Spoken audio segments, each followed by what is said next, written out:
Good boy. Okay.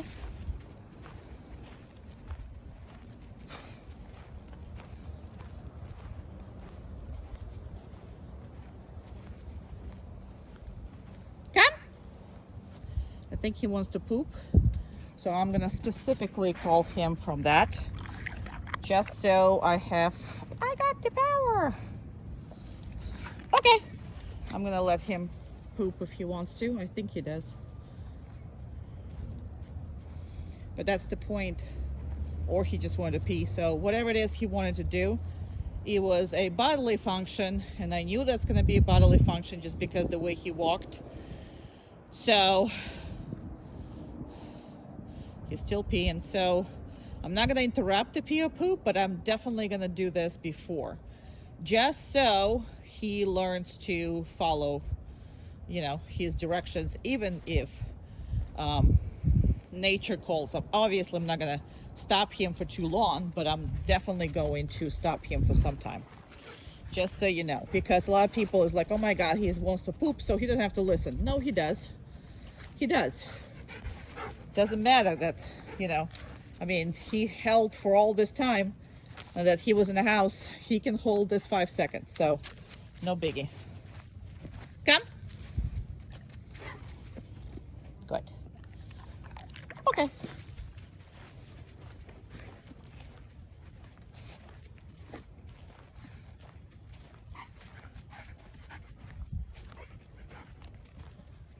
Come.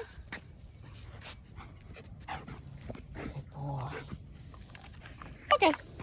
And I want him stable, meaning that I want him to sit or lie down when he does that. So if I need to grab him, I can grab him.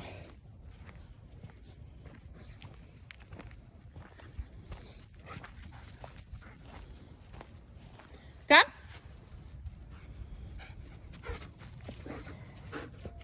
Very good. And sometimes I'm not going to reinforce him. Okay. And hold him. Different amount of times too. Meaning that he's not allowed to leave right away.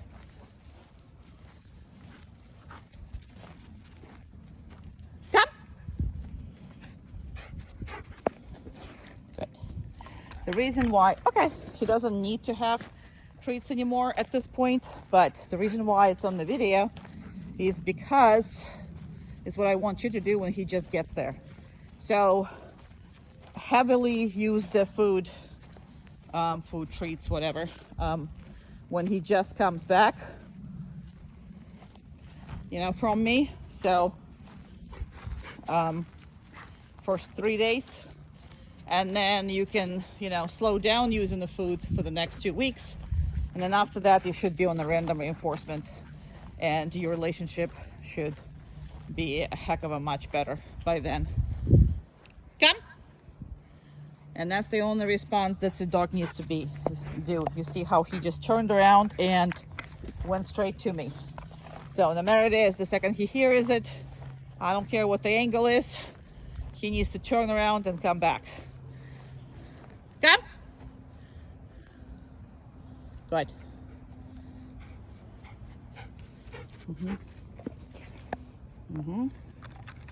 Okay.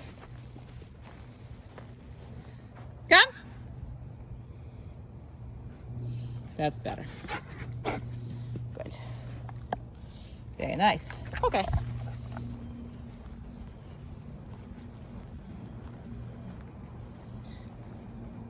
Come. There's a bird over there. That's why he is taking off. No, come. I'm not gonna give him, you see how he went around me?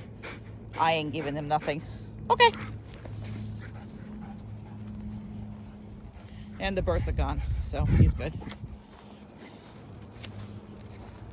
So when you give him a treat, it's only for the best performance. If it's a mediocre, we ain't giving them a treats. Come. Perfect. Okay.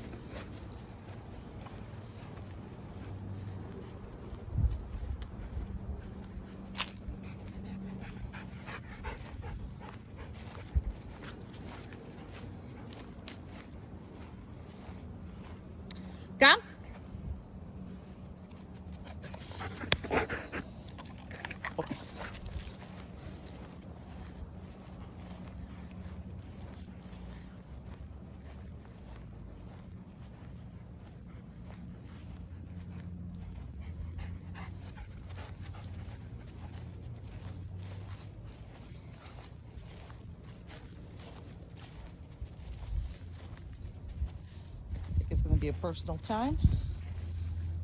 Maybe. No? Come. And it's been already 6 minutes, so no. Come. Yeah, you're going to have to wait here because you went around me. Good. Okay, we're done the video. We're gonna go through this gate up here, and so if we're going through any kind of openings, then people can go through. The dog needs to wait for permission, and it needs to be a manner. So I'm gonna actually reinforce him for that. So it needs to be a manner rather than obedience. Now, you didn't hear me preparing him, telling them no, telling them sit, telling them down, telling them anything. What you saw me doing and Amanda was doing, we just went through. The reason why I asked her to do this is because I wanted second person. He's pretty good with one person. He gets so worked up with two people. Okay, now we'll talk about this because that usually happens when he has two bosses at the same time. So we need to treat it as, you know, nobody wants to have two bosses at the same time. So anytime that we are with the dog, two of us, let's say, right? Whoever has a remote, that's the one who has the power. Meaning, you only have to listen to one of you, not both of you, because his nervous system, again, not going to allow him to even consider trying to understand two people and please two people. So I'm gonna go and reinforce them again because I really like this. This is our chicken area, and we are not taking the dogs here at all, but I'm just letting you know that's the pretty much the, you know, I mean, you can have this kind of area. This is going to be in the house. I mean, this is a house. This is anything that is like that. So the dog is not allowed to. Now this is, of course, really how you call it, exaggerated. Really exaggerated. There shouldn't be that long because it took us 2 minutes to do it. But that's because I'm explaining to you what I'm doing. Now he went from standing there to sitting there to lying down there. Again, none of these things I'm telling you. If you're going to be micromanaging, like sit or down or stay or whatever the hell it is that you're telling the dog, then what happens is the dog doesn't have to see this as a boundary. Dog is just listening to you. So it's not a manner, it's a matter of obedience. We'll discuss that. But the more you put in the manners versus obedience, the more job you're going to put on him, then more he's going to have to think and work, and then better is going to be your relationship with him. Okay, good boy. We're done. And there he goes. Good job. Good down. And I'm going to ask Amanda to do it. So, perfect. Go ahead, next one. And that took a while because he didn't really want anybody to touch him. Didn't want anything to do with the nails or with majority of the time. I don't think it was about the nails. I think it was about just holding them in general and doing whatever it is. So technically this is a downstay behavior, and whatever else happening needs to be, 1 second. You might need to, yeah, just kind of, there you go, perfect. Let me just get him stumped. And go ahead, second foot. And she's gonna see as far as the back feet, but he's pretty much good on the back feet. I mean, he doesn't really have long nails, but what I want her to do and I want you to do is to pretend that you're cutting him even if they don't need to, because when they do need to, you're gonna have a good time, you know, versus a horrible time that he's normally had with that.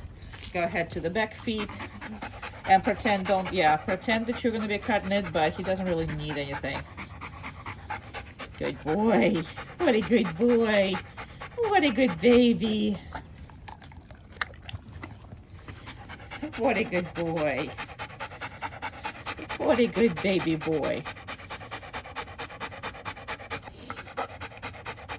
She's pretended that she's cutting it, but there's nothing really there to cut.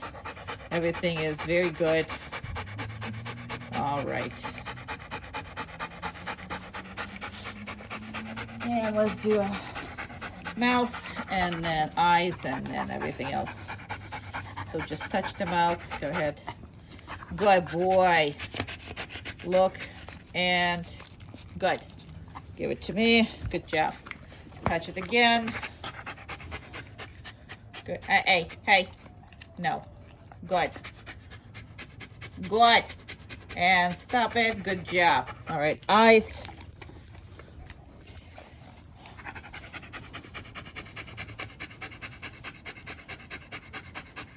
And another eye.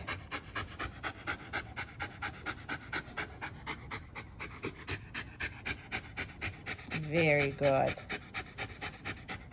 Make sure, yeah, no, you do it again because he's starting to pull away. He cannot, good boy. So the only time you actually can say that he's good or do whatever is when he is totally letting you do it. Okay, ears. Very good. And it is hot outside. And he ran up to here, so that's why he's breathing the way he's breathing.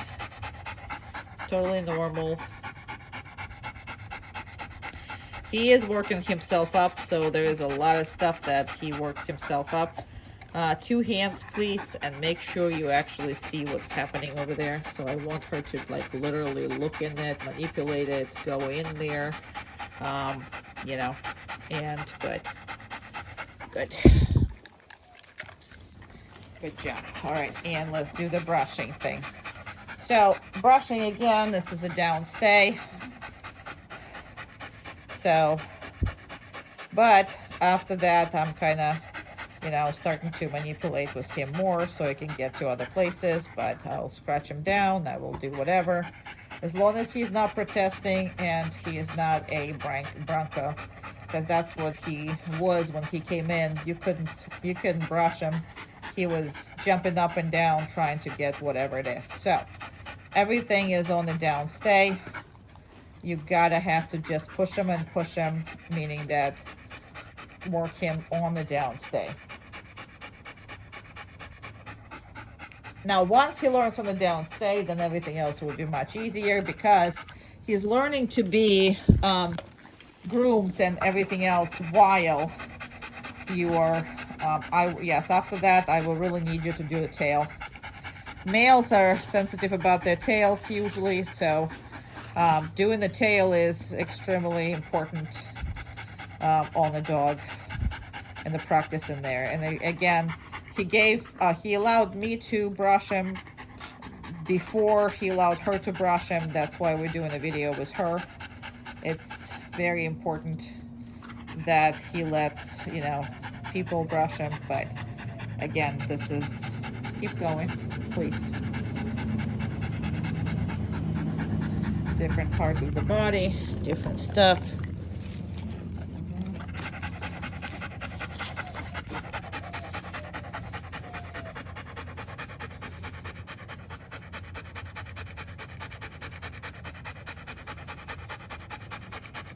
Summertime. You're a Florida boy. Nothing else you can do, boy. Very good. Very good.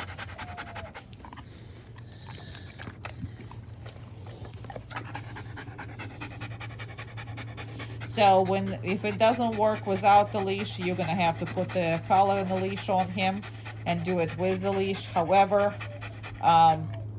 I want you to see it. That's how you should be doing this. It's just a knee collar and downstay, and then you groom him. And you spend a good amount of time. Now, as far as nails go, you can do 1 at a time and then pretend to do the rest. You can do 2. But I would practice that on a regular basis because that is really important. And whatever he doesn't like for you to manipulate with, you really need to work on that. So the point is, you need to be able to grab the dog anywhere and look at whatever the hell the part that you like. Okay, so it doesn't matter if he likes or not. Okay, put the brush down and kind of manipulate his feet. So let's go with the back feet first. Thank you, sorry. I started in my head, but I didn't tell Amanda, so it's kind of pointless when you see it in your head, but you don't communicate. Good boy. Very good. Let her do it. So she's basically pushing, she's touching, she's manipulating, so she's able to look at what's going on. All right, and go to front feet. Good. Yeah, just push him, kind of, sort of, just push the foot a different way, just so you can manipulate it. There you go. Lift it up a little. Very good. Perfect. Look at every part of his foot. This is a very, very difficult for him. It used to be impossible. The first time I tried it, it was impossible. I mean, he would just totally be upset with all of that. So now this is a good thing, but this thing needs to be done, because if he has scratch or this or that, you're gonna have a major issue, because he's not gonna let you treat it. He's not gonna let you even look at it. Now, if you practice that when it's not painful and it's not, you know, there's no problems there, then he's gonna let you see it when there is actually a problem there anyway. So that's why you do this, and this is why it's so good and important. And good. Okay, we're done. Good boy.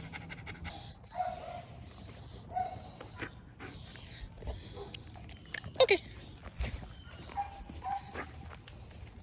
Down. Good boy.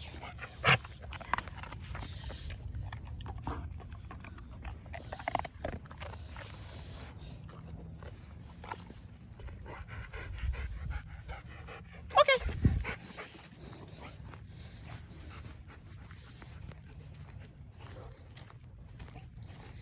Down. Good boy.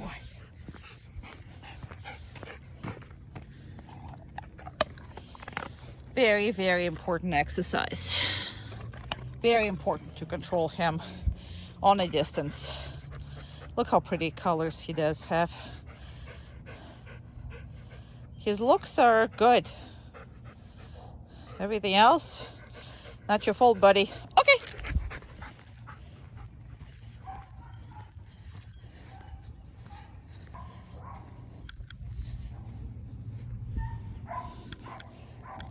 Good boy.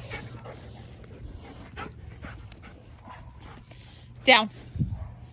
Good boy.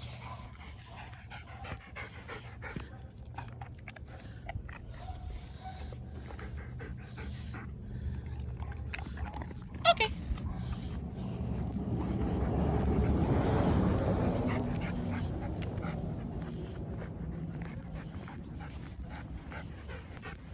Go on.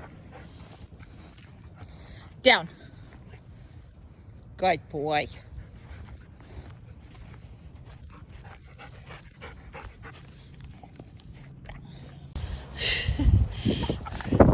Getting the treats in the wrong pipe. Okay. Come on. Hey. Good. I don't know where your dog is. Here we go.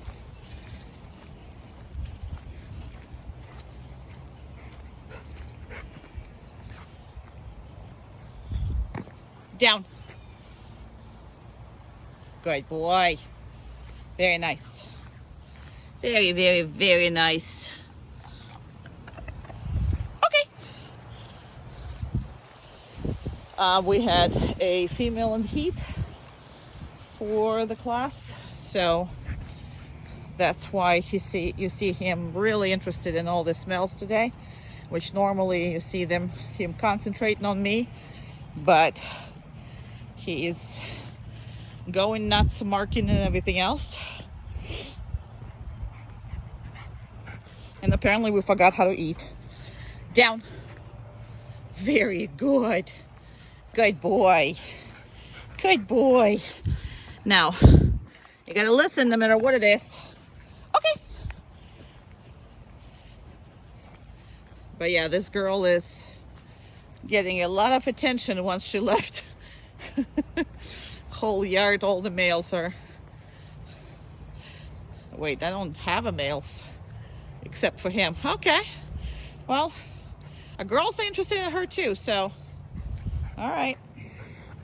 Down.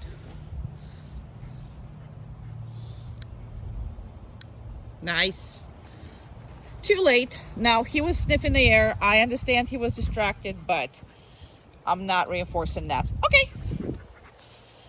Down. I'm gonna give him an opportunity to make it better and get reinforced. So I'm not gonna, hold my punishment. Okay. To the next one.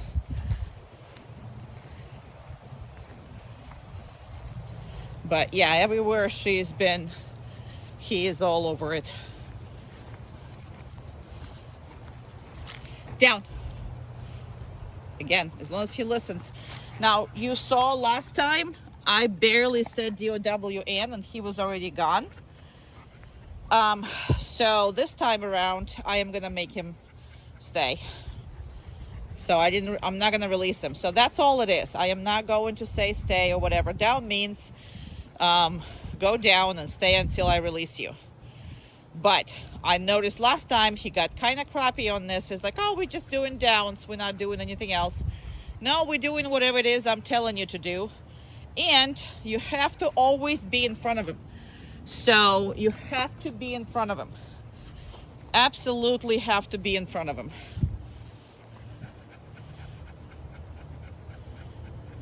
Okay. Meaning when I see something breaks down, I'm here to help.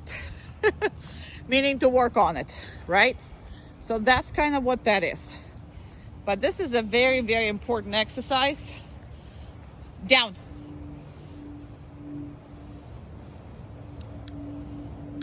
Again, take some time. Not gonna reinforce that. Okay. And I think that's because he wants to poop now. I think that's what that is. Because this pupping up is not normal for him. And I think he's going. Here we go. See, I can predict that. I can predict that. We are pooping. Right, so that pupping up was because of this. Now, even though I kind of knew that he wants to go poop, even though I kind of knew that, okay, I'm still not going to go easy on him. I'm just not. Now, this exercise should be done with the leash on. I mean, I don't really care about me doing this at the moment, but when you just start this, you do need to have a leash. You don't have to. In the beginning, you have to hold it. I'm not holding it, but that's because our relationship has already went past by. But this is a different exercise. And if there's something food-wise is on the floor, he cannot touch it automatically. You don't want to have a dog that is literally looking for everything is on the floor. And you need to practice that. I mean, I practice that in the kitchen. I practice that when I cook. I practice that anytime that he's around me and I have something. I do it with the treats. I do it with the food. I do it with whatever that is. Okay. So, and I'm also not picking it up, and I never allow him to eat from the floor. That's just, if, doesn't, I mean, never, it's a big word, but like, I'm not going to encourage him or doing anything to eat from the floor. Okay. So if I am going to, with something else, I'm going to,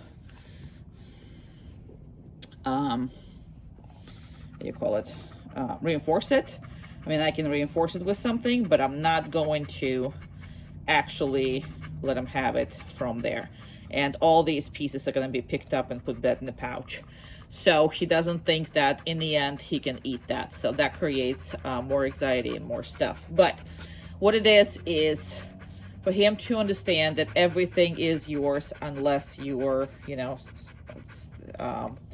allowing him to eat it. And what happened in here is I'm going to pick this up, and he is not to eat that. Now, it might end up in the same pouch, and it might end up in his mouth. But that's not what he sees. He sees that all of this stuff is being picked up, and he is not getting it. So the important part for it is just because you found it doesn't mean that it's yours.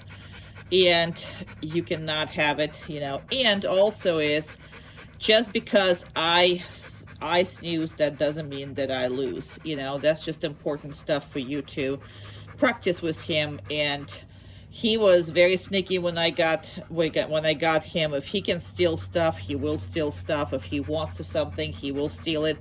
And also might be because he does it with the other dog. I don't know if he does it or not, but he definitely try to do it here with the dogs, with the people, you know, with everybody else.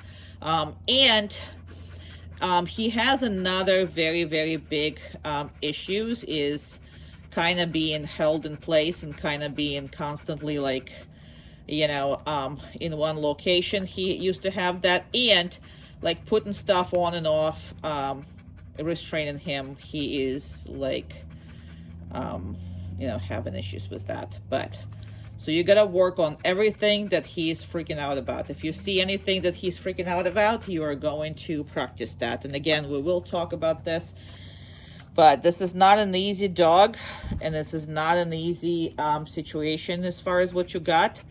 So I will make sure that you know, you understand all of his weird issues, right?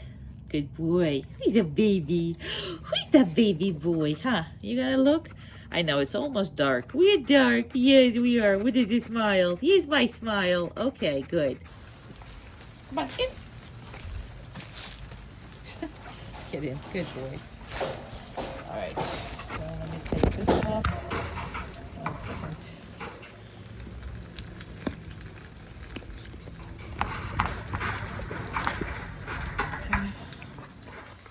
Just because the color is off doesn't mean that he can come out whatsoever.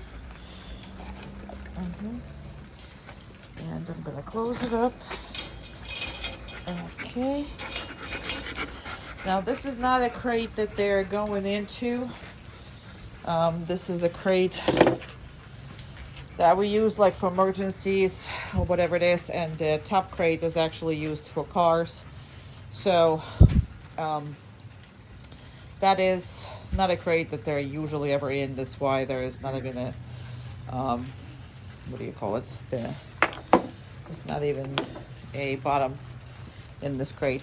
So the biggest thing that I am trying to point out here is that everything starts when you take him out of this, you know, crate. So if he bolts out of the crate, if he knocks everything over on his weight, if he whines, cries, and it gets him out, if he claws, bites the crate, you know, paws the crate, and all that stuff, and it gets him out, that is what the rest of his pretty much interaction with you is going to be.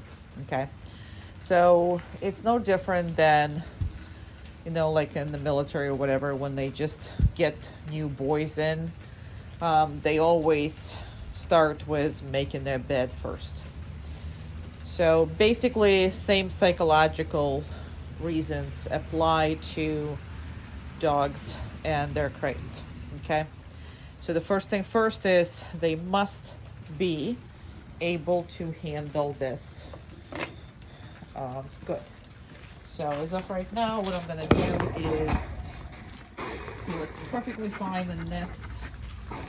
So I'm just going to put this on him. Good boy. Okay. 1 second. So, and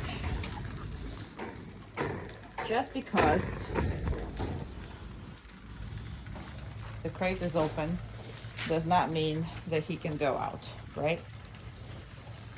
So he absolutely has to wait for, you know,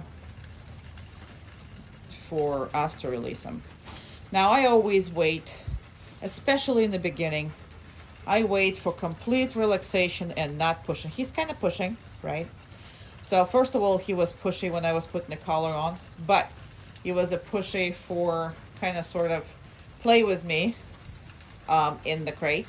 but he didn't really try to get out of the crate, and that's my criteria, right? So there's a different things, but I didn't want to play with him, so I just put the collar on and I backed off. And in the beginning, I also gonna reinforce that what I want from him, meaning that I really want him not to care about open crate whatsoever, because he still can't come out, right? So that's how every time he has to behave. Anytime there's a boundary, right? So it could be the crate, the door of your bedroom, the car door, any door, right? Any entrance and whatever that you want to make a, either have a problem of him rushing through it, or you have just a boundary, physical, natural boundary. So that needs to be worked on. So he has no interest at all of coming out. Now I'm normally waiting until the dog is totally relaxed and no longer pushing me to get out before I let him out. Now, these are videos for you to start the training with. This is why they're so exaggerated. Obviously, you're not doing it 6 months into it.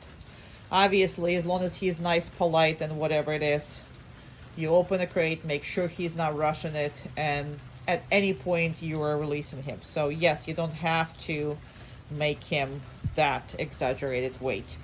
In the beginning, you do, just because that's the way that your relationship is going to establish. And for him, every single day to realize that you are going to be the one who making rules, you're going to be the one who making decisions, you're going to be the one. And again, why I'm giving them so much reinforcement, I don't have to, but I do that so you can see it, and this is what you do first night he's here. And we'll talk about where he's in the process, so how you're using the reinforcement for him. Don't be stingy in the beginning, okay? This dog is already on, so when they come out from my program, they're on a random schedule of reinforcement, meaning that they don't have to be reinforced all the time at all in order to perform, in order to do anything. However, when you're just establishing this, that's not the case. That's why the videos are made for you to help in the beginning. Later on, no, you don't have to do it that long. No, you don't have to do it with so much treats. No, you don't need corrections or any of those things when you're doing that. But in the beginning, you need to do it all. So, okay, good boy. That's my boy. That's my boy. Yeah, that's my baby. Yes, you are. That's my baby.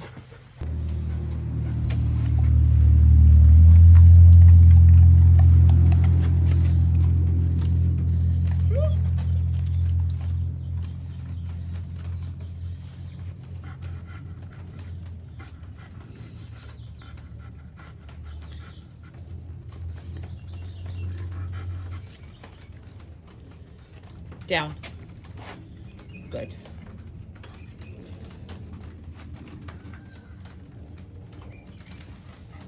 Go ahead and give it to him. Drop that leash, walk away. Perfect. So, working on the muzzle is essential for you, because you're gonna get so much calmer. You're gonna get so much calmer knowing that he cannot do anything with his mouth. And when you take him places and everything else, it takes the stress out of you. Now, the more it takes the stress out of you, the more it takes the stress out of him. Now, he's gonna make your life as hard as it possibly can. He can't do anything easy. He fights everything. He has that nervous system that just does not allow him to relax, or his triggers are everywhere. And although we're dealing with them, right, it's still going to be a whole task, because he just has to make the world difficult. Okay, you see how he is breathing. There's no reason right now to be like agitated plus you know, on the edge like that. There is no need. He is on the edge. That's, you know, for the majority of his life. So again, he is feeling much better about everything. I mean, compared to what he was. But he's gonna try to act up on everything that he's gonna encounter. Okay? And again, the more he is approaching these things, then better is that gonna be. Come up, please, and take. No, not to him. Thank you. Give it to him. Thank you. I want her to give it to him, not me, because I want you to see how that's done. So I want to reinforce him. So why I'm telling you this is because if you're working on the muzzle, half of your worries are pretty much gone. Everything else, the exposure is what he needs. Now, he was very difficult to expose him to anything before. He is still not the, you know, easiest thing to go, but the more you expose him to stuff that you want him to be part of his life, like going places and doing that, then better he is gonna be. Okay? Just because he is learning, but it's a very different learning curve than was a normal set of drives, nerves, and, you know, just the whole genetics of the dog. He is just that way. So we're gonna have to go with him, not against him. So that's that. But the more you expose him, now overexposure to him will lead to complete shutdowns. And his shutdown looks like just going completely berserk until he's tired himself out. That's what he's... No. Good. Now, I specifically talking right now and waiting. This has been already over 4 minutes because I want to see if he's gonna start try to take this muzzle off, and he did. But simple no is gonna work. Correction is gonna work, but as long as simple no works, this is gonna be a good thing.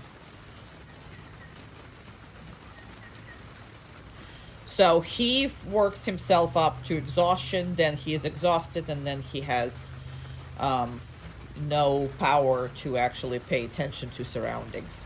I'm not saying that's what we need to do, but I'm just telling you that's reality of his unfortunate whole his ethogram, which is his personal, you know, behavioral patterns. I mean, he is right now laying down there and worked up. And we need to relax him. Relax him, relax him, and relax him. Now, a lot of people might say that he kind of has version of the ADD, but it's not something that he cannot help with. He can help with that. So it's just, for him, it's harder to collect himself versus any other dog. That's not impossible. You see it.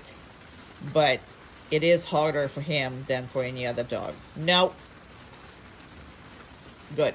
And again, I specifically make him do this. I'm pushing it. It's been 6 minutes. I am pushing this to show you how to deal with that. And you have... No. No. Nope. Good. Down.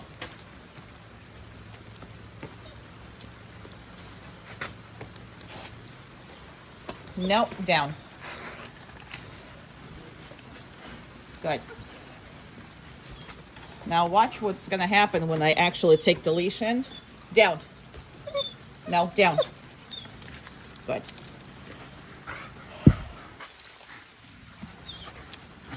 Good. Very nice. Good.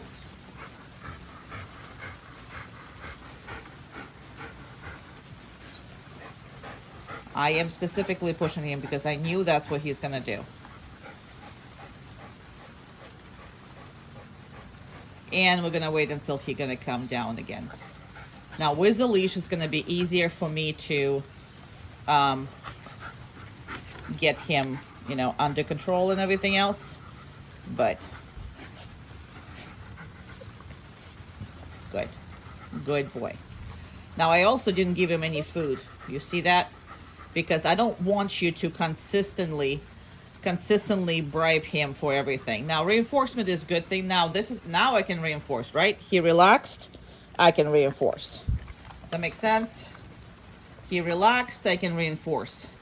But I would not be reinforcing him earlier than that. Good. Now he's trying to concentrate on the food and not on the muzzle. So you see why I had to wait for so long until he could actually soothe himself without my intervenes. Now, I can just give him treats every so often, and he will be in that muzzle laying down forever. Okay, because I'm keeping his attention, I'm keeping the wishes, but that's not going to help you in any other way. So that is how you handle this, and this is how it's necessary to be handled. Okay, so you can do a treats in the beginning, but then after that, make sure he works and soothes himself without distractions, because the treats for him right now is a distraction. All right, it's been a very long video. I'm gonna let this go. No. Okay. No.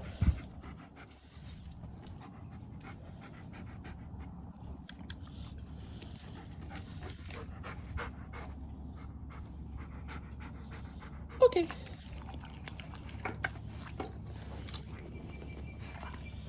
No. I don't care what he does as long as he's not going for it. Okay. So, we're going to talk about this extensively, but when you just give it to him, he can just eat it, right? But if you have to put no into it, and you need to do this all the time, no.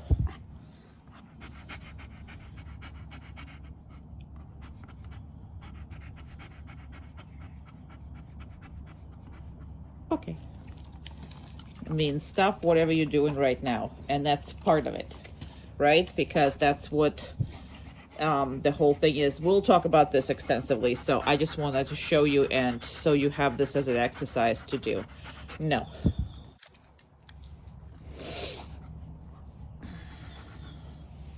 I'm gonna restart this. No.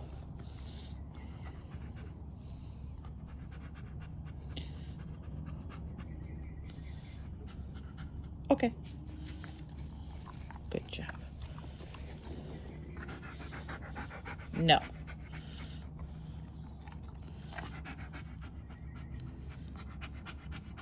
Okay. No.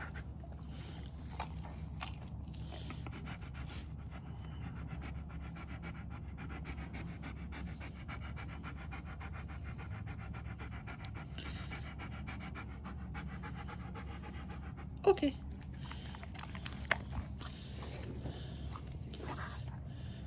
No.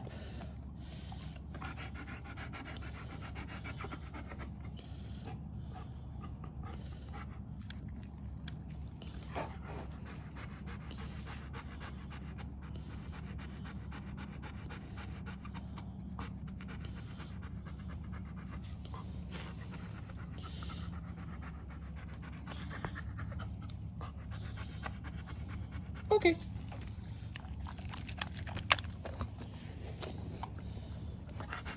No.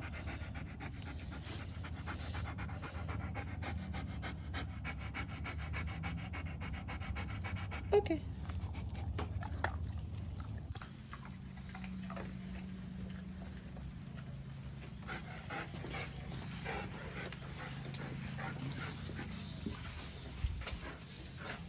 Good boy.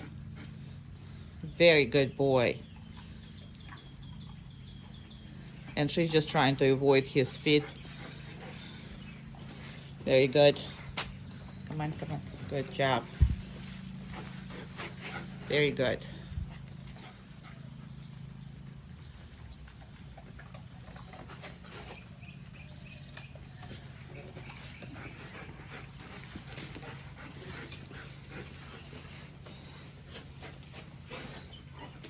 And she's not making him sit or anything. It's just I ask her to wait until he is more calmer and he is more secure than this.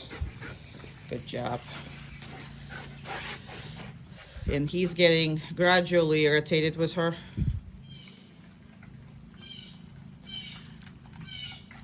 So, down. Just drop that leash. Okay.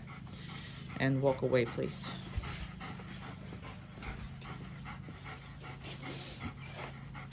So, anytime you see him like overly irritated, now again, he's not doing it really with her, so this is just something I asked for the video and I wanted you to see that. When he's getting irritated, put him on the down stay, let him relax. Now, he is gonna be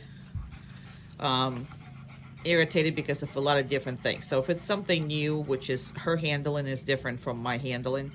Now, if there is a between you handling issues, so let's say, one person does one thing, another person does another thing, he will get irritated with whichever way he prefers.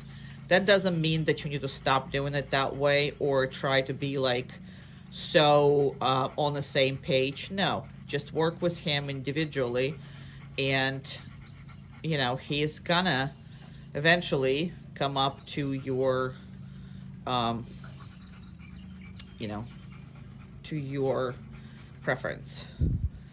So if he is not learning anything, it is a problem, right? Because again, his sensitivity dictates that he has to put some load on his brain. He has to have a job, right? But what happens there is when he gets overwhelmed, that he gets overwhelmed really quickly, then his irritability and all that's connected to his sensitivity jumps right in. So you need to go through it and work through it. That doesn't mean that, hey, you're just going to put him in a sterile environment and he's just going to be thriving. He's not going to be. It's just his learning is going to be a prolonged thing. And that's what actually makes him succeed, is just repetition, repetition, repetition. You will see that it takes a lot of repetition with him, but once he's got it, he's got it. And then he's happy to do it for you. So don't give up on anything that you want to do with him. Just understand how challenging to be in his head really is. And it is hard to be in his head. So that's about all. But again, we're going to continue to doing what she was doing before. Just because he irritated, I still ask her to do one more thing. So you can't just, I see the dog irritated, so what I'm going to do is I'm going to stop. That's not the point. You see him irritated, you do it one more time or so, then you're going to let him go. Because he cannot dictate when you start or stop your work. So he cannot, because that's going to put him in even a worse state of mind because, oh my God, I have to dictate. He's a follower. He is not a leader by any means. So he needs a strong leader to make sure that he is always follows and never leads, because he is not going to lead you to good places at all. Good, down.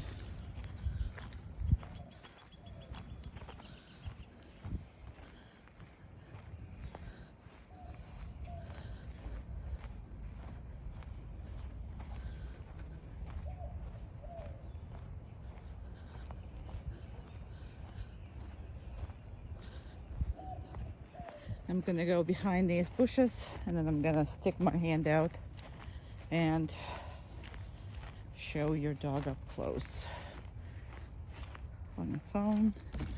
All right, here we go. And let me see here.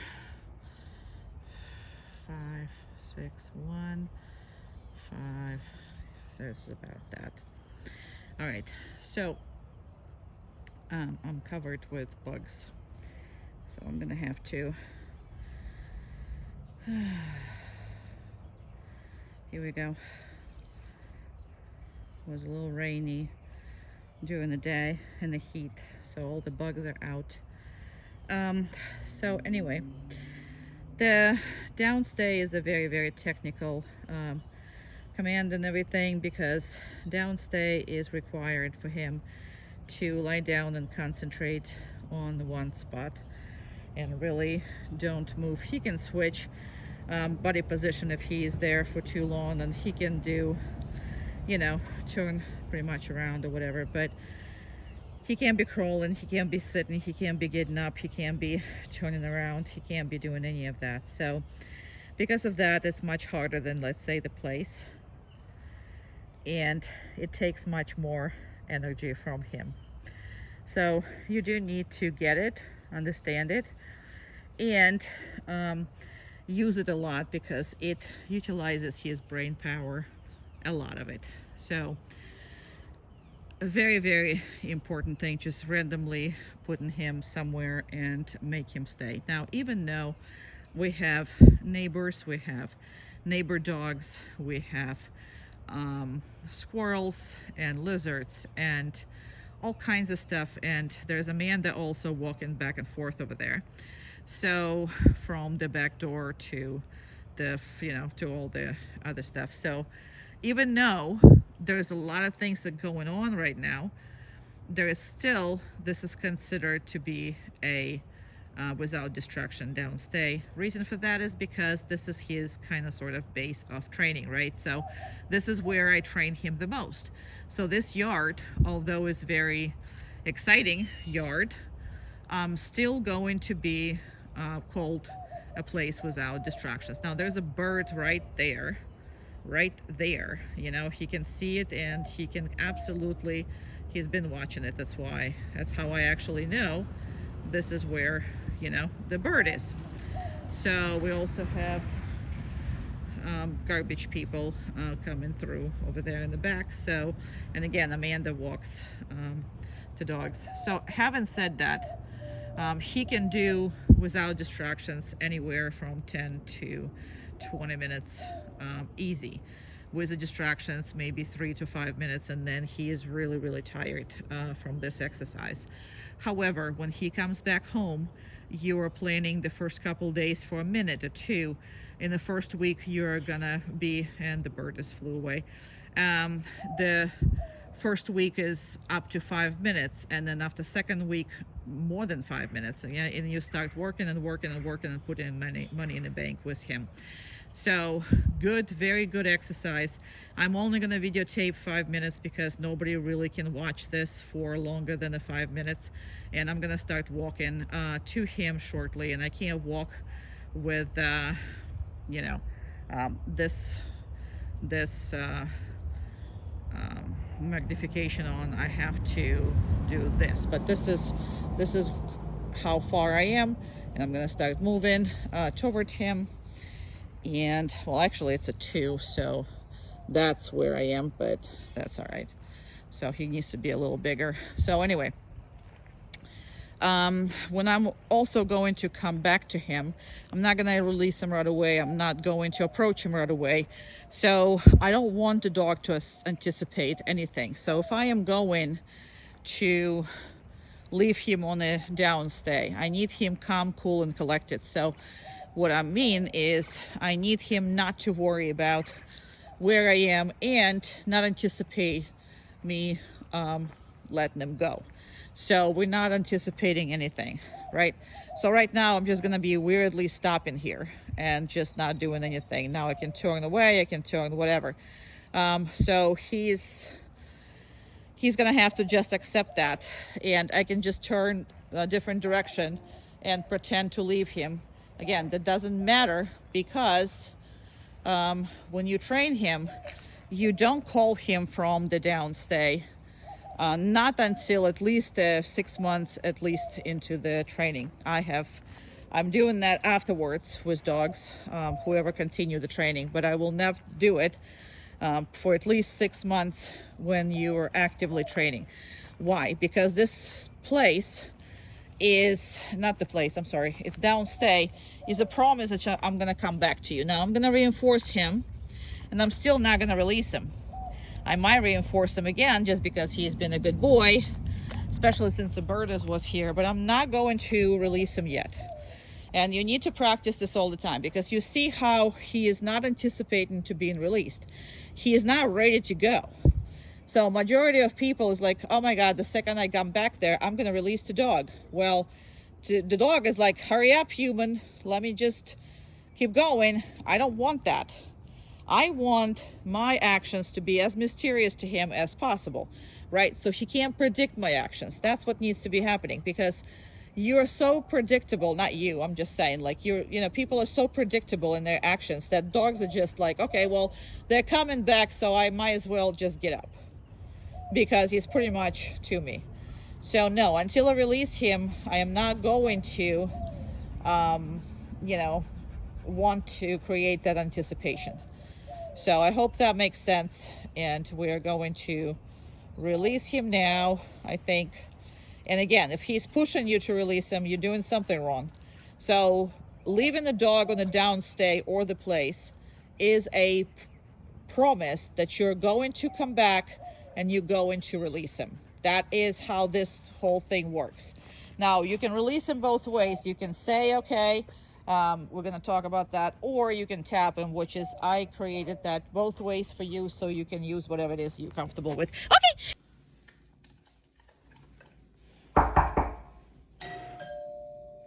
Please. Good job. Good. Very nice. Hi. Hi. Oh, look at the cute little baby. Oh my God, oh my God, oh my God. Oh my God. Now, what she's doing is nobody should be doing. So adorable. Nobody should be doing this, but we're just showing how much we work on this. So you can work on that too and get him pretty worked up, and he still have to listen. That's perfect, boy. That's perfect. So adorable. You're so adorable. You just want to go no, no, no, no, no, no, no, no.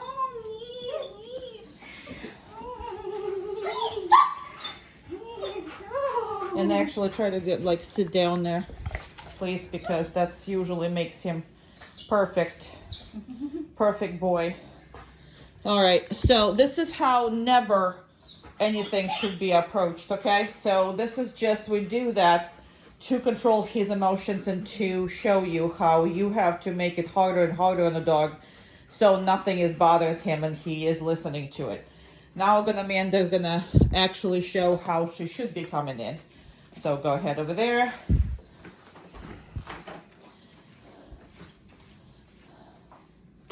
And I'm actually not gonna go open the door. I'm just gonna tell her to open the door, and then we're gonna talk about what's happening. So what everybody should be doing is ignoring the dog, right? That's all that everybody should be doing. All right, now, the thing about that is you're never going to kill his reaction to bark when somebody else is here. And so don't worry about losing that, oh my God, I want a dog to show me there's somebody outside that we don't know, whatever. You're never going to lose that by any kind of training, okay? Now, unless you're really punishing the dog for doing this, but obviously you're not. But as far as guests, family members, and all that stuff, so everybody, when they come in, should be ignoring the dog, okay? Now, why I like to have them on the place next to it, because again, I didn't get German Shepherd because, I wanted to have a absolutely no, even thought for protection, okay? So yes, he's not a protection dog, but he's a deterrent dog, right? So you don't want people to come in your house and, you're putting your dog in a crate or you're putting the dog in another thing. I mean, it's not what the dog is for, right? But he needs to behave and he cannot be in anybody's face. So the way you practice this, and I like to have them in a place because when people come in, especially somebody who works for you or in your house or whatever that is. So I like for them to see how well my dog trained, and then they don't know what else he's trained for, right? So he is trained for whatever it is, and he's very well behaved. Now, you're not going to accomplish that with strangers or any other way if you are not practicing it with yourselves, okay? That's between your family members first. If it doesn't work with your family members, it's never going to work for anybody else. So what am I saying by that? Every time one of you is out, another one is opening the door for you, you're working on that every single time. So the dog has actually association with, hey, there is somebody, out there on the door. I have to go and I have to be on the place. All right. So that's the association you really want with your dog to have. And again, I wouldn't have him too far away from everything because, again, in the beginning, if you need to have a leash, we're going to talk about that, you're going to have a leash. If not, the second you're comfortable with the e-collar, you're going to use the e-collar. Now, what she showed you, I have to stop for a second. That is the face you are fall in love with. And it doesn't matter what his learning disabilities are. He is adorable. Absolutely adorable, especially when he is chilling. Right? Right. Anyway, we're going to continue. So the first part of this video is where your goal is, right? So you start with ignoring a dog, making sure that one of you, whoever's coming over, is ignoring the dog. Now, I'm not saying you should be ignoring the dog altogether, meaning that the second that everybody calm down and the dog is being released, you can say hi, obviously, when everybody is already calmed down. And again, the hi to the dog is overrated. It's really, really, really overrated, okay? They don't need to go bananas every time they see you coming in and coming out. That creates more anxieties to the dog. They cannot possibly know when you are leaving. I mean, they cannot stop you when you're leaving. And they can also, cannot be, go nuts every single time they see you at that door. So if this is what promotes, that's what you're going to have. But if you promote this calmness and this, I like the place for your dog specifically is because it's kind of sort of defines of his parameters, and it's still allowed to move, still allowed to get up, still allowed to express yourself, still allowed to whine, still allowed all these behaviors that you're going to face in the beginning. And later on in life, he's just going to lay there and know that until he's released, nothing is going to happen. So that is what it is. So, but the goal is, once you ignore it and it works, then you're starting to be an obnoxious person, just in case that you ever need it. And that's every day practicing his emotional control on himself, okay? Now, treats are heavily used. That would be great in the beginning. No, so remember different things and notice different things, how I do the treats things. So there's different behaviors that you see in these videos that I specifically minimize in the treats because I do want him to soothe himself and do whatever. And there are things that is so heavily on distractions, is so heavily on emotional level, where I want for him to have a positive, successful experience. So I will use these, food heavily and everything else. And we'll discuss how we're going to use this when I come back. But there's nothing wrong with just showering him with treats, Not necessarily love and petting. So the thing about this is dog is the one who chooses the reinforcer, okay? And for him, if you would have come up and petted him, you actually saw when Amanda did it, right? It creates a whole lot of freaking emotion, and again, it's just he's not in the right state of mind. You don't want him to be on it. Yes, he's excited to see you, but he can just be excited to see you 5 minutes later. You're just gonna separate this whole process of coming in his head to, hey, we're already here, just say hi normally and let's go. You know what I mean? So, and when he comes up, in the crate behavior, I'm going to talk to you too, when you come home and he's in the crate, and how you are with him and how he's treating you. Because again, what you're trying to avoid is such a spikes of his neurotic behaviors. There's a lot of neurotic behaviors in him. So you're trying to lower the spikes, especially in conjunctions with actions, what's happening around him. Okay, so that's what you're trying to do, and for him, that's like freaking his road to success. That's where you're gonna actually take him. So this is pretty good, and again, as of right now, like when I bring him, you start this with your family members, the ones to participate right away. When I say the one to participate, we all have family members who don't want to participate in dog training. In these cases, put the dog away and treat it like a stranger, right? So if you have somebody else coming out, until you get the grip and until you get the control, put the dog away. So he's not failing every time there is somebody who is not want to help you out to somebody who is willing to help you out. So in the beginning, to have a positive experience, you absolutely have to have somebody who is with you on the same page. Does that make sense? Hopefully. And once you are creating that long down stays, calm state of mind, that is what needs to be promoted for this animal the whole time. And again, we are gonna go, let's say, even for now, like if you have troubles with this right away, ask this person to go back and forth again, okay?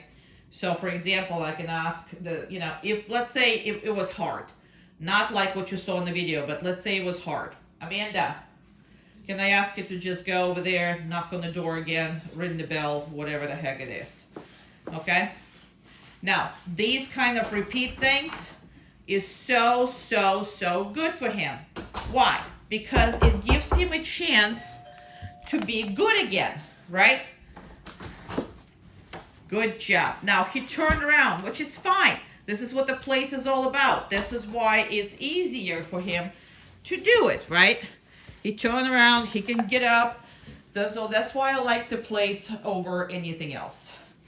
And I have to say, like, if I go in somebody's house and I see a German Shepherd freaking staying put on the place where I come in and it doesn't know me, and then might bark at me, my whatever, whine if she knows me. But if this is all what's happening, I'm like, what the heck? This Shepherd knows more. I mean, this is a very well-trained dog. So it makes you think twice what else this dog is trained for. So that's the best way for you to actually have this animal as a, more of the protection tool, a deterrent tool. Obviously, he's not a candidate for being protection dog or any of that, but he is a deterrence, one more layer of security, and that's the way you want to keep it. And again, he's going to be absolutely wonderful as that. If you're practicing it every single time that your family members who are willing to participate work with you. Now, you saw he's again got round up, and then he comes down again, and then we stop. So the only time when we stop all the exercises is where you see this relaxation. Look at that. Look at that monstric, huh? Monster. Yes, you are. You're emotional monster. He's cute as hell, right? You cutie pie. You cutie pie. Yeah, you were. Love him. He is a pain in the butt. He is. It's not his fault, really. Again, these animals are being bred that way, and I see more and more and more. I mean, pretty much all of them that I see is this. But I also not fair to be asked because I'm a pet trainer. I'm not a sport dog trainer. So when the people get them for sport, they are choosing the breeders right. They know how to do it and they care as far as the choosing the proper breeder. But I'm a pet trainer, so majority of these so-called pet qualities, German Shepherds, are pretty much the way he is. That's just, again, not his fault at all. So we're here to help and guide him. And he is strong and powerful, so we do have to put pressure on him so he's not hurting anybody, anything, to include and actually more concentrated on you because he can be difficult to handle. And every exercise that we're doing here for him is actually meant to reestablish relationship, build that relationship, and for him to just respond to you and rely on you with all his decision making. Not gonna happen overnight, but he's definitely learning. It just takes him longer to actually become one. So I'm very heavily suggesting, if you have times on Sundays, to go to these group classes. It's going to be a disaster in the beginning for you, meaning that he's going to be all over the place. Not all over the place, but hard to control and handle. But the more you're going to go, then better grip you're going to have, and the more exposure I'm going to get to you, so I can guide you through each and every of his nonsense. He's full of it, full of nonsense. Okay, we're done. Please. Good boy. Good job. What a good boy. Good job.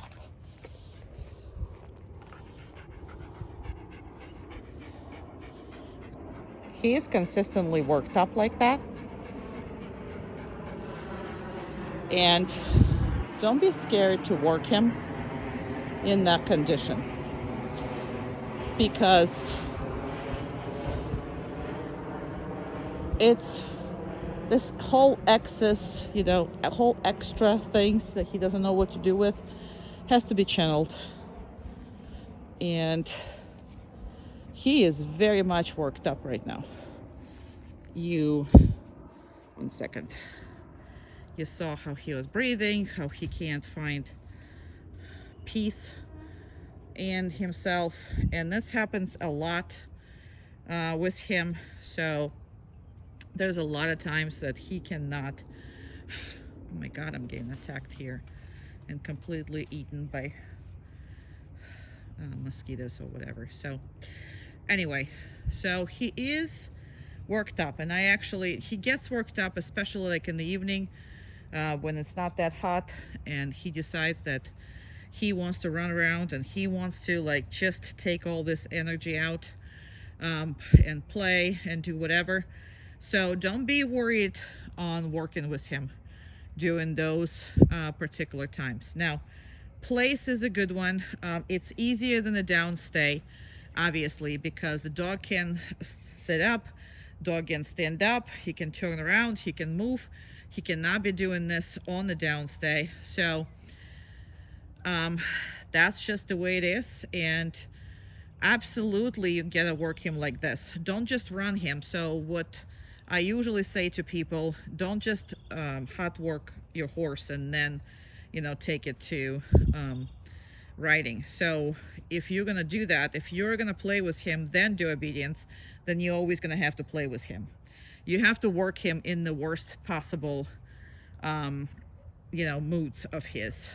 So this is one of the things that I would absolutely be doing And I specifically chose to do this exercise when the sun go down because he gets an extra energy, and all he wants to do and just run around and have fun. I understand that.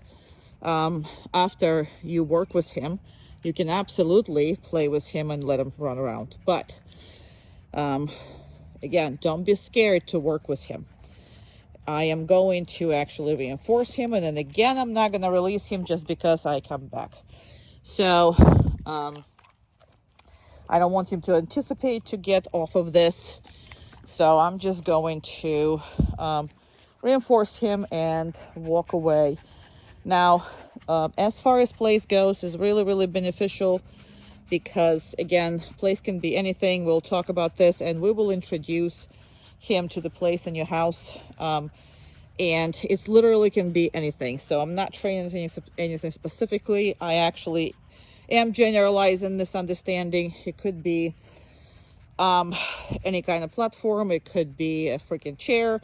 It could be a towel. It could be a mat. It could be a dog bed. It could be simply stuff on the, like electric tape on your on your floor. So whatever the heck it is, you can do whatever you like as far as the place goes, and we will choose a place in the house, obviously, and we will work on that while I'm there. So I will show you how to introduce it and how many to have and what to do with this. But that is something that he needs to absolutely learn. Well, not learn, he already knows that, but he needs to chill. He needs to soothe himself, and he needs to chill, especially in the house, especially like this, because again, he gets worked up, and he is like it's a hard for him to handle. But the second he is going the working mood, he is like, oh, okay, I can channel that. So it's going to be a much easier for him. Now I'm keep reinforcing him right now. The only reason I do that is he doesn't need to at this point with me. But I do that to show to you that in the beginning, you're going to have to use food, a lot, just to be nice about all the stuff that you're going to be working on and build your relationship strong. I'm sorry, I'm kicking mosquitoes here left and right, but I couldn't do this video during the day because it's easy for him to do it, and you wouldn't see him breathing as hard and having in the beginning, how worked up he was if he wouldn't be in this time of the evening. That's the reason why I chose to do a video for you in this time of the evening. So just understand that we are not hot walking the horse. We are working with him under any conditions that he is in. So if he worked up, if he's doing this, if he's doing that, if he has irrational, some kind of explosion of energy, if he has zoomies, whatever the heck it is, we're working him through it. And if you can control him under those circumstances, you will control him, under anyone. And I'm not saying to you to completely ignore them and not play with a dog. That's not what I'm saying. But in between the play, or in the beginning of the play, or however it is that you want, you need to incorporate work in between your play sessions. That's it. Right? Good boy. Okay.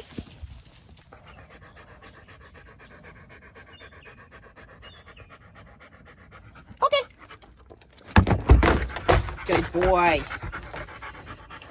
Good job.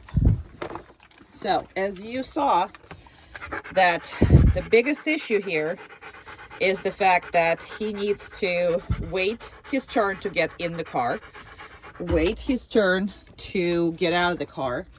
Everything absolutely has to be this way. Now, it took me a good work to get him in and out of the car. And the reason why he was so stubborn about that, I think because you were okay, handling the way you were handling him, meaning that when he refused to get in the car, you would just let him not to get in the car, okay? When he refused to jump in the car, he would just put his front feet on. You were okay with him not doing this. So he fought me pretty good with, hey, you know, this is how I've done this forever. Meaning that if I only want to get my feet first, you're gonna lift me. And second thing is, like, if I don't even want to go there, then I'm going to, you know, not go. So I'm just going to refuse and have a temper tantrum and have, I mean, the first time he actually had an alligator roll, meaning that he just freaked out and did a roll. So I just held him there until he comes down and make him do it. So everything about him is, if you say, okay, well, that's not possible, then he's going to tell you 100 times over that it's not possible. Another thing is, once you figured out he can climb in and out easily, then his issue was, I just want to do it on my own accord. No, you're not. So this is where you saw the downstay. And then I asked him to jump in the car, right? This dog can do all of it. However, because of his own insecurity, if you for a second doubt him, it's over. The game is over. He goes into this total nightmare of emotional spin, and then that's all. So, and then he thinks that, you know, nobody believes in it, so why in the heck would I believe in it? So just understand that's how his brain works. So if you set up for him to do something, there is no failure option. It shouldn't be no failure option. Now, I'm sure he's gonna show it to you, and she's gonna do this nonsense at your house, and I'm sure he will, you know, with me when we come back, just so you can see, you know, how we handle it. But the biggest thing about this, he has no really limitations. Like, he can jump and everything. I have a lot of stuff on him because we're exchanging the leashes between Amanda's equipment and my equipment. That's why you see so many leashes, because we're going out to work. But I just wanted to take a second to do this. And another thing, he cannot just come out of the car either on his own. So that's why I'm making this video too. That's all on you, not on him, not on anything else, okay? So he really cannot be making any kind of decision. So I'm going to reinforce him for sitting here doing nothing. So, but understand this right. If you tell him for a second, and if you're not sure he can do it, don't ask him. And if you're sure you can do it, then make him do it. Shouldn't be no insecurities on your part. He feeds off of your insecurity. The second he figured out, I'm not going to give up, he's like, okay, well, then I'm going to have to get in the program. So that's just something. Now, the car is hot. I didn't turn the car on yet. So, but he seems to make himself a, you know, comfy things until I actually get the car turn on and everything else, and we go. But I just really, really want to take a second to talk to you about this. So half of his insecurity comes from within him. Half of it comes from you. If you ask him to do something and he refuses, and you say, oh, well, he can't do it. So now he's hard, and when he goes into the temper tantrum, he is, like, most people will, you know, back off of him.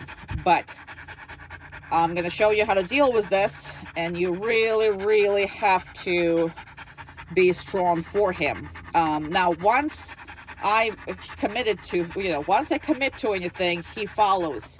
Even though he tests this first and says, screw with that, I don't want to deal with this, and so on and so forth. So it is going to be all up to you how strong you're going to get with him and for him.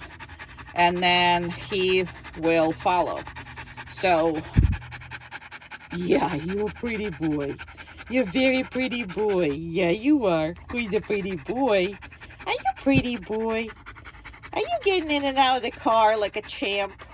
He's been doing that, and You know, he has no hesitations anymore. But it's, again, it's what you expect of him. That's what he's going to do. So if you don't think much of him and you don't actually push him and deal with his temper tantrums, you're going to get a dog that going to refuse to do pretty much absolutely everything. Okay, I just wanted to get this out and, you know, get it all good. Good job. So, with the stuff that he doesn't like and the stuff that we do like, we are constantly working, should be working on the impulse control. So basically what that means is he is going to work every time that there's a presence of stuff that he likes and the stuff that he doesn't like. So as stuff that we don't like, we're gonna use the same stressor that we used during the evaluation. So hopefully it's gonna be you know, enough to show you that even though he doesn't really like the stuff, I'm actually right here, so doesn't like the stuff, if I put him on a downstay, he needs to trust my judgment that the fact that this is safe. So that's basically putting money in the bank of, hey, you know, your word means something, meaning that if you're putting me in a spot and something else is happening that I normally consider running away from, but you put me there, you pretty much guaranteed, and my safety is on you.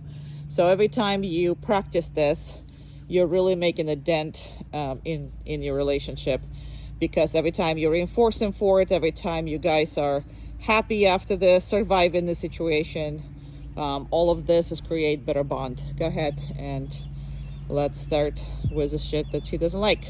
Go ahead. Bam, bam, bam, bam, bam. He does not like that at all. Doesn't like it. You can see it, but he survives, and a couple more of those aggressive moves over there. Perfect. Doesn't like it, but he is doing what he's supposed to be doing, just being on the downstay and trusting my judgment here. So not a happy camper. All right, and go ahead and let's just switch to the stuff that he actually likes. When you play, when he has his favorite toys, when he has all kinds of stuff. So it's important for you to consistently work on the controlling him around the stuff that he likes to play with. Basically, you are controlling parts of the prey drive, you are controlling parts of the those drives, play drives, and all this stuff that is helping you to control him in different situations later on. Go ahead. And we're gonna start with the stuff that he absolutely loves, but good job. He wants to come over, he wants to go follow it, but he is not allowed to. So every time you play ball, go ahead, keep going.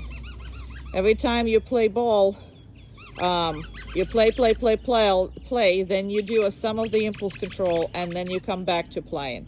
That way you consistently is interrupting the dog patterns, and good boy. That's a lot of pressure on him. Look at his face. He really wants to get up and go, and he is making a decision of not doing that. So he is controlling himself around the stuff that he absolutely loves.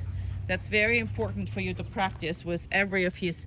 You should be able to stop him from chasing his favorite toy, because if you are not able to do that, how are you going to stop him from a squirrel or anything that's actually alive and making, you know, so much more fun? Yes.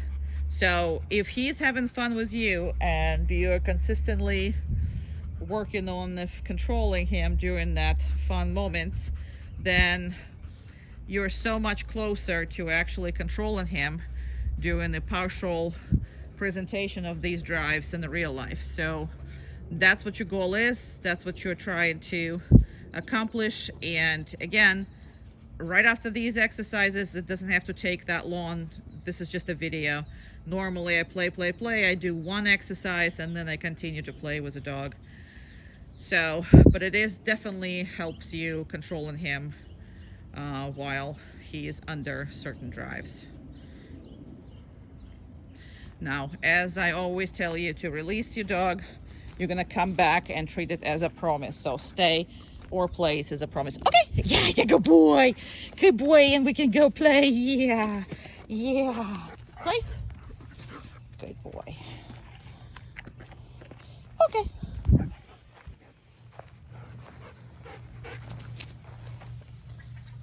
Oh my goodness. Oh, okay. Place. Good boy. I love you. Good boy. So he likes this part. Okay. A lot because there's something to do, which is great. Hey, place. So you can run him back and forth just for fun. It's not as important one for him, but it's something that you definitely can do. Okay. And he loves it. It's one of his favorites. Come on. Good. Place. He'll just hop back and forth on it. Good place. Good boy. Very good. And I usually work on the stuff that he loves with just his regular diet, no treats. Okay.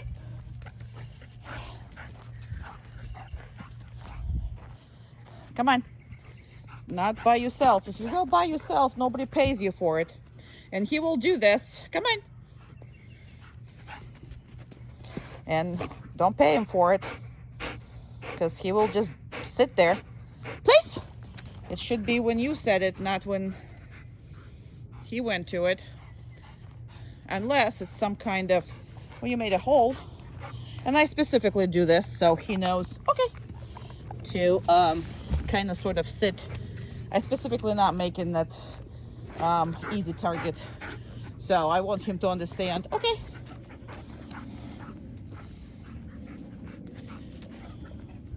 And again, he's going by himself. I don't care.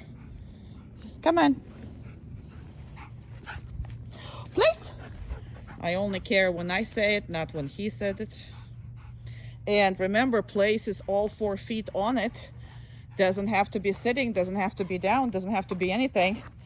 And he can bark on it. He can do whatever the heck he wants. He can make twists and turns if he wishes.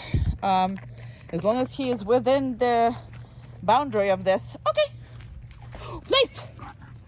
Come on, faster. Good job. Very nice.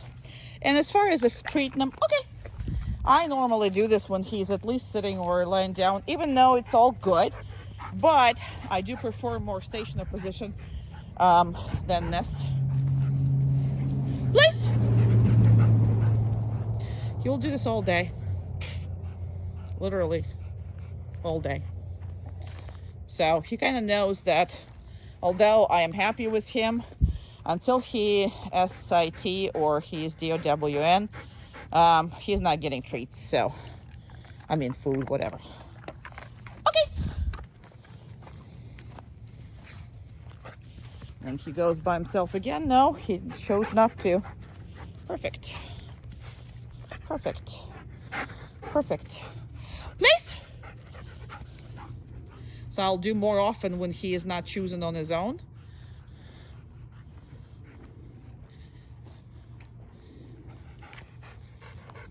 Very good. Good. Now you see how much movement he did? So now we've been doing this for 4 minutes. So I am not treating this because there's way too much movement for me. I don't like when he's like walking around. Again, I'm not going to correct him. He's correct. But I'm also not going to treat him because I'm going to only treat for stuff that is extremely good, not like half-ass thing. Okay. Place. And that I'm going to treat. Perfect. And we pretty much have no place anymore. So I'm just going to let this thing go. Okay. Uma. 1 second. Sorry, I'm going to do this. Around. Keep going. Chair. Good. I'm going to reinforce your dog. So it's the same as we did with the stuff that he didn't like and stuff he likes and all that other stuff. So if he is on the down stay, then he needs to stay on the down, whatever it is happening. Okay, it doesn't matter if there's another dog or whatever that is. Now that takes some training, and I would absolutely suggest that you sometimes come for the group classes and whatever it is to work on just that. That's basically all you need to do. Now you can hear him making noises and stuff, right? So the problem with his nervous system is he is just cannot help himself but feeling completely disturbed. Okay, now the thing about this, the only thing that we can really do here in this case is we can make him behave a certain way, not necessarily that we can make them stop feeling in a certain way. That's going to be taking a whole lot of practice and a whole lot of relationship exercises and a whole lot of stuff. So it can get better, but Uma, pass off. Good. Chair. Very good boy. Very good boy. It's a very good boy. So, again, with time, as you work on it, it's going to get better. And as you see right now, it's getting better, right? So as an exercise even going, it's getting better. But that first initial stuff where he is like overly aroused, that is gonna stay. And that is just gonna be for now, something that you're gonna work through. But we can make him behave. That's number one. And he's trusting me with that whole thing. Uma. Oh, she knocked the thing over. Down. Very good. He's accepting her to lie down here. And that is a good thing. Absolutely good thing.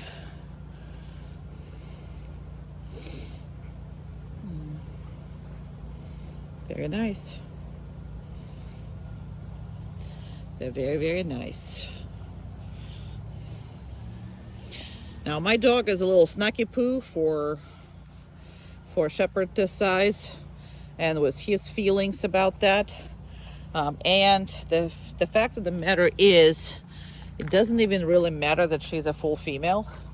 He acts like a jerk, which is not really normal for German Shepherds, period. But it is kind of sort of normal in his case. Chair. So every time she moves, he still reacts every time he does. Now, I'm going to advise you that all interactions with other dogs that he doesn't know will go with him burying the muzzle. Now, the reason why I say that, we worked a lot on the muzzle, and you need to continue to do that. It's just because if anything happens on other owners behind, for example, they are going to, let the leash go. Something happens to the collar. They don't have a recall, but they have an off-leash dog. Well, if he's going to do anything, then you're going to be responsible for whatever is happening. But if your dog is in the muzzle, there's nothing he can do, seriously to hurt any other dog or anybody else. So you need to think about, the possibilities. Now, again, the more you work with him, the better he's going to be. Then the more you are,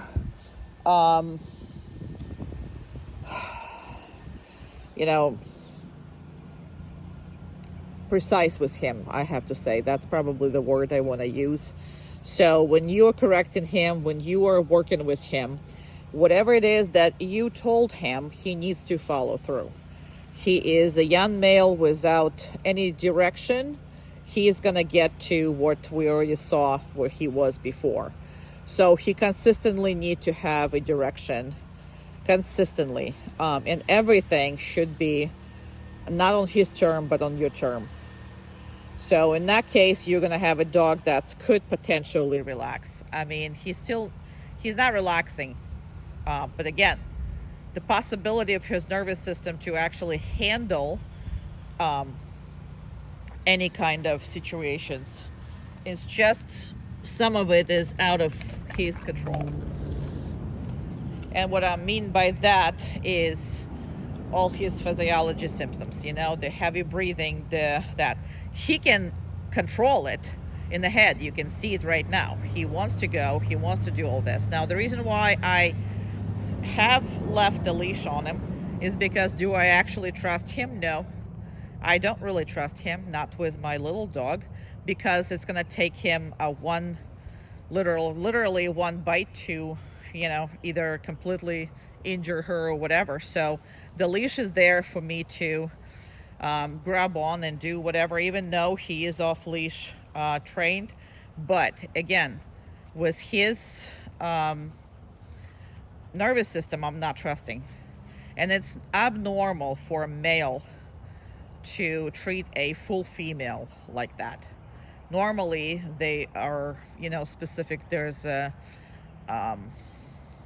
he's just like, okay, prey drive, and this is not really a dog, it's a prey of some kind. That's basically where his head is. So, and that's have to do with, the way he is and the way he perceives small animals. So with the bigger dogs, he is either full-blown hates them or he is interested in them, which is actually not that big of the difference in his thing. So you need to very heavily, like I said, work on the muzzle. And again, he will be well-behaved dog for you, but the muzzle is there not for anything but to ease up a stress on yourself, ease up and stress on just, what I mean, so you don't have to worry about a thing. Yes, you can walk him and you can you can control him, but what you can't control, and you can't control the outside world. And he's just not a dog I would trust with, especially small dogs, around without a muzzle. I just won't. That's just my absolutely, opinion. Now, if he has friends, he knows the dogs, or he does whatever, then yes, absolutely, he can, be without it and have friends. Oma. Good girl. Good job. Around. Chair. Now you see how he handled this? A hell of a much better than the beginning. So the more you do this, the better he is going to be. And obviously you cannot use the same dog over and over. So every time you're going to see the dog, that's the issues with not, let's say, going to the group classes and stuff and working on just your own issues in those classes. Is because on the street, you basically see the dog once, they walk away, and the dog doesn't get actually to work with that particular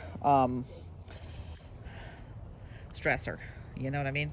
So that's just that. Now, with the larger dogs or anything else, like I said, he can't control his head. What you are worried about is something happening outside of the normal realm, because he's a German Shepherd.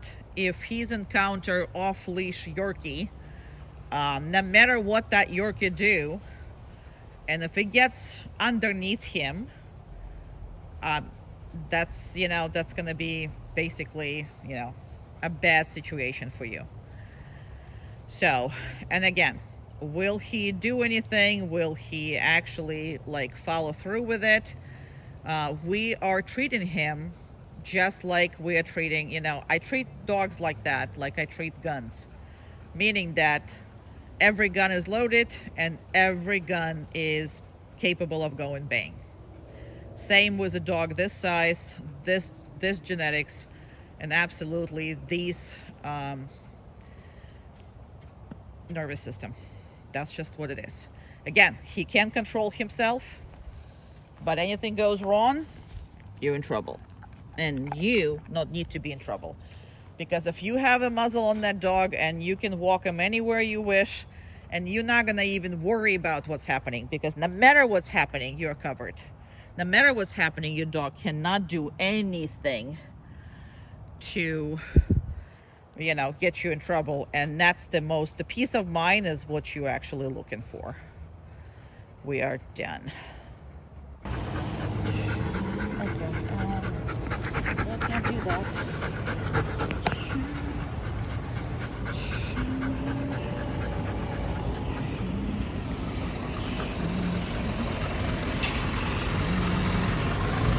Good job.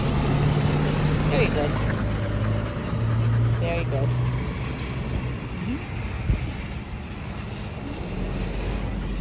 Very good. Let me do this. Let's go. Good job. Good. Very nice. Good boy.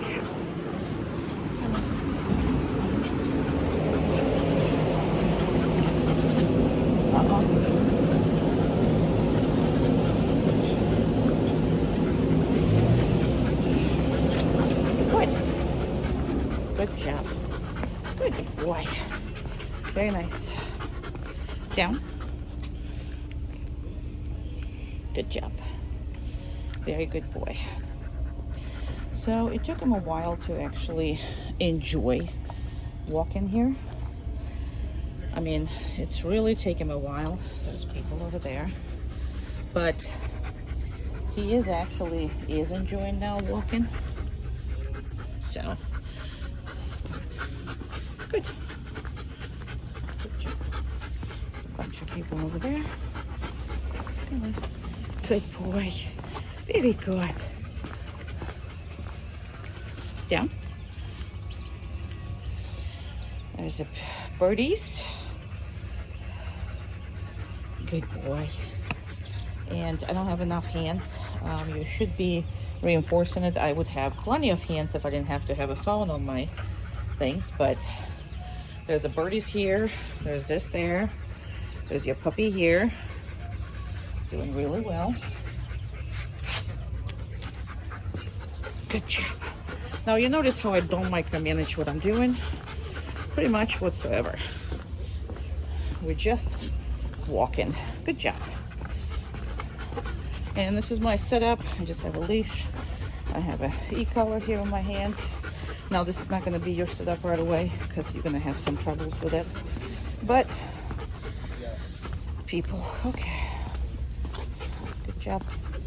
Very nice. Very good boy. Good job. Okay. It's going to be a little tougher because there's food here.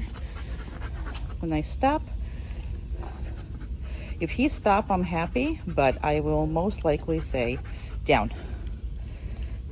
I don't do automatic downs because of the most time Florida heat. But this is all the food. This is your dog. And what I'm gonna do is I'm actually gonna drop this leash. Anytime I can practice this, I will. And I'm gonna reinforce him heavily.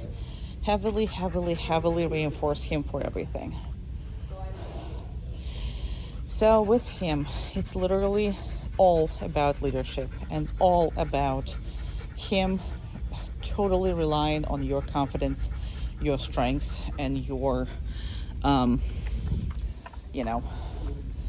opinions. So as long as you're keeping yourself really on a position where you're authority, you're gonna have a very nice, calm, cool, and collected dog. If you're not, you're gonna have a neurotic dog. Come on. That is going to, no, we're not going that fast. Good. There's people there. Good job. He can look, but he has to keep going with you. Very good. Very good. So you see how his body language is all relaxed? He pops up here and there, looks around, but he's not freaking out. He's not in the middle of everything. There's a person there. Very good. And again, I don't mind him looking as long as he's not staring. Come on. Oh, good boy. Come on right here. Good. And if he does it by himself, sitting or anything, I'm definitely going to reinforce it heavily.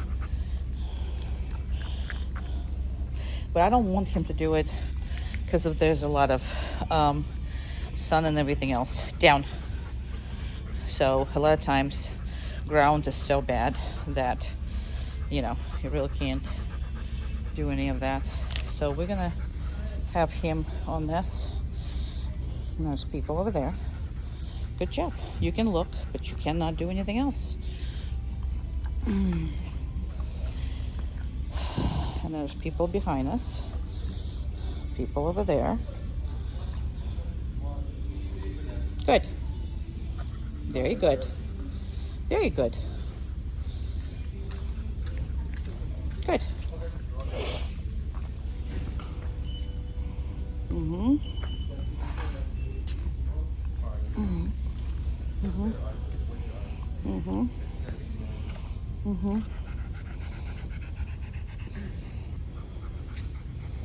Mm-hmm. Mm-hmm.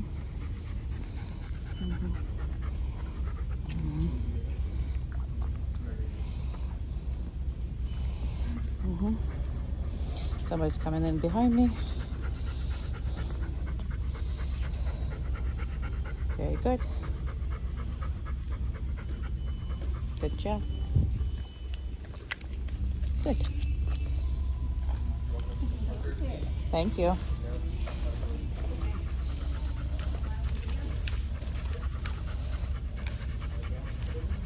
So again, is he different dog from what you saw before? No, he's the same dog. The only difference here is it's all my judgment, who I like, who I don't like. None of this is his judgment. The reason why you have to do all these other exercises, what I'm telling you, and we're gonna concentrate on, is to every single day reestablish yourself as a person that he can rely on. Now we have kids coming in. They're not watching where they're going. So what I'm gonna do is I'm gonna put him right here until they come in. Down. Thank you. Because they're not watching what they're doing. So I'm gonna step a little bit in front of him. And now I'm going to, just there's kids. Good boy. Very good. Very good. Very good. Yes, very good. We're just waiting for everybody to get in. Perfect. Perfect. Perfect boy. Good boy. Good job. And right here. Okay. Very well. Very good job. Yeah, we just let them all go. Okay. 1 second. Easy. Good. He gets excited when it's whatever. Okay, easy, easy, easy. Just don't want that door to hit him. Good job. Very nice. Good job. Okie dokie. And right now it's not hot, so I'm gonna make him down. Good job. I'm gonna make him while I'm opening the car, doing whatever.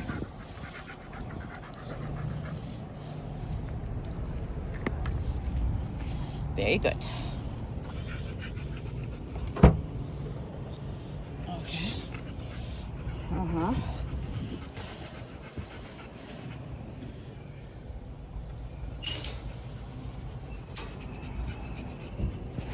I'm doing whatever that is, and he still has to do that. Then I have to kind of hold the door because I don't want him to hit it. Okay. Perfect dog. Very good dog. Yeah, you are. Let me take the stuff off for right now. He did very well. He's never been here, So this is a very, very good. I never go here for training. I only go here for videos. So I think you did exceptional work. So, all right.